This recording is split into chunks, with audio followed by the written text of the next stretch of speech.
এই বিএনপির উপরে আওয়ামী লীগের প্রেতাত্মারা ভর করেছে, এই যুব দলের উপরে যুবলীগের প্রেতাত্মারা ভর করেছে, ছাত্র দলের উপরে ছাত্রলীগের প্রেতাত্মারা ভর করেছে। যার কারণে এই 15 বছর আওয়ামী লীগ যেভাবে বাংলাদেশের মানুষের উপরে খুন গুম নির্যাতন নিষ্পেষণ করেছে, বিএনপি আজকে সেটা শুরু করেছে। যুবলীগ যেটা করত আজকে যুবদল সেটা করছে, ছাত্রলীগ যেটা করত আজকে ছাত্রদল সেটা শুরু করেছে। আপনারা মনে করবেন এটা করে আপনারা পার পাবেন? জুলাই জনতা কি ঘুমিয়ে গিয়েছে?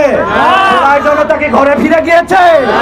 আপনাদের বিরুদ্ধে সোচ্চার রয়েছে, চাঁদাবাজদের বিরুদ্ধে, দুর্নীতিবাজদের বিরুদ্ধে, টেন্ডারবাজদের বিরুদ্ধে জুলাই জনতা আবারও যদি প্রয়োজন হয় রাজপথে নামতে বাধ্য হবে। আগামী নির্বাচনে কেউ বিএনপিকে ভোট দিবেন না, আমি একজন বিএনপির কর্মী হয়ে বলছি।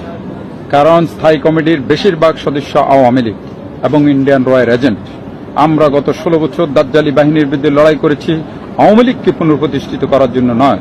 তাই বিএনপিকে ভোট না দিয়ে ইসলামী দলগুলোকে ভোট দিবেন, এটা আপনার ইমানি দায়িত্ব। বিএনপি এখন বিকমে আওয়ামী লীগ, তবে খালেদা জিয়া এবং তারেক রহমানের তারা বিতর্কে নেই। তাদেরকে একটা যোগ্য এবং সম্মানী পদ